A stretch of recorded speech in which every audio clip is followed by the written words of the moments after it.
हमारे साथ हैं गोपाल सिंह राणा जी, नानकमत्ता से विधायक हैं, जो कांग्रेस पार्टी के हैं।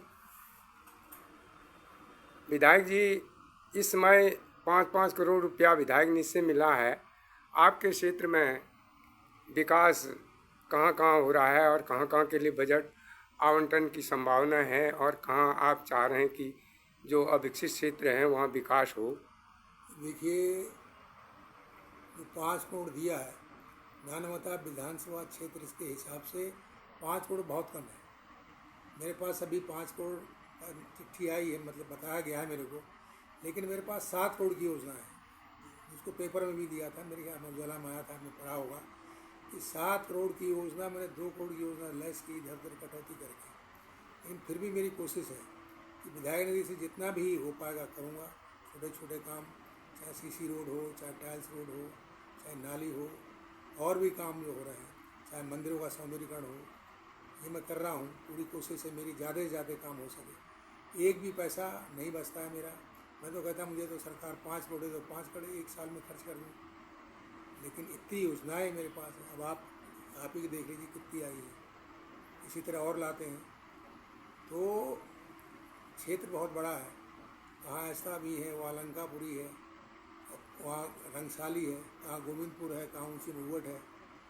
बहुत बड़ा क्षेत्र है, टिपिकल क्षेत्र है। बड़ी मुश्किल हो रही, काम कैसे करें, क्या इसके करें। लिए आप मुख्यमंत्री जी से या शासन स्तर पर बात करें, अन्य योजनाओं से भी यहाँ बजट दिला सकते हैं। देखिए, सरकार हमारी नहीं, सबसे बड़ी बात यह है भेदभाव होता है भाई। कांग्रेस की सुनवाई नहीं हो रही है।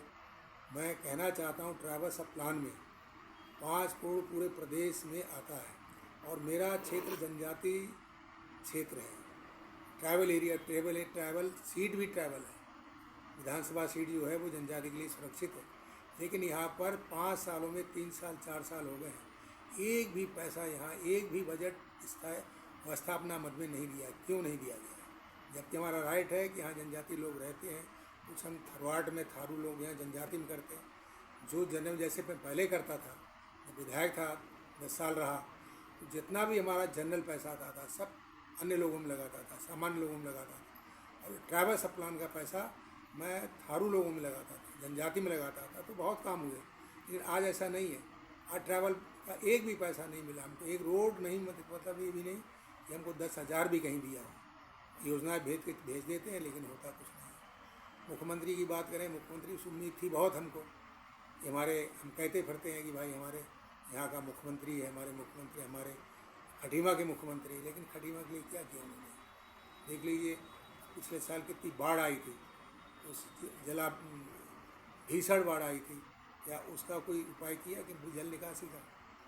शहर में पूरा सारे नाली चौक हैं, पानी भर जाता है, जल निकासी का कोई कुछ नहीं है। तो मैं कहना चाहता हूँ यहाँ पर ऐठा नाला गाँव क्षेत्र में भी मैं देख रहा हूँ। मैं बताना चाहता हूँ, मैं घमंड की बात नहीं करता हूँ, बड़ी बात नहीं करना चाहता हूँ। जब मैं 10 साल विधायक खटीमा का रहा और 10 साल पंडित नारायण दत्त तिवारी 5 साल मुख्यमंत्री रहे, उनके आशीर्वाद से पूरे खटीमा विधानसभा क्षेत्र में मैंने रोडों का जाल बिछाने का काम किया, स्कूल बनाने का काम किया, डिग्री कॉलेज बनाने का काम किया, हॉस्पिटल बनाने का काम किया, बिजली घर बनाने का काम किया, इंटर कॉलेज बनाने का काम किया। मैंने बहुत सारे ऐसे काम किए। अस्पताल देखिए कितना बड़ा हॉस्पिटल बना है। बहुत सारे काम किए। मैं कहता हूँ चाहे भुवन कापड़ी हो, चाहे वो पुष्कर धाम ही, उनको कुछ काम करने की ज़रूरत ही नहीं पड़ी खटीमा में। हमने पहले से बहुत इतना काम। लेकिन नानकमत्ता विधानसभा क्षेत्र ऐसा मिला है जहाँ पर समाज समस्याओं का अंबार लगा है। बहुत समस्या है, ना स्कूल है, ना हॉस्पिटल है, ना रोडें हैं। बहुत बुरा हाल है। सरकार हमारी है नहीं। इस समय कांग्रेस के नेता कुमाऊं में काफ़ी घूम रहे हैं, हरीश रावत, करण मेहरा और गढ़वाल में गोदियाल जी। तो आपको क्या लगता है कांग्रेस की क्या स्थिति रहेगी नहीं, बहुत अच्छी बात। 2027 में चुनाव हो? हमारे नेता मेहनत करें, लेकिन विवादित बयान न दें जिससे लोगों को एक गलत असर पड़े। ठीक है, मेहनत करना बहुत ज़रूरी है। जब तक मेहनत नहीं करेंगे तब तक हमारी पार्टी आगे नहीं आएगी। बहुत बढ़िया पर्ज, हमारे बड़े लीडर पर्जन्य कुमाऊँ भारत या आपका गढ़वाल में स्वागत घूम करता रहे है। हैं। दर्शकों को यह दृश्य दिखाया जा रहा है।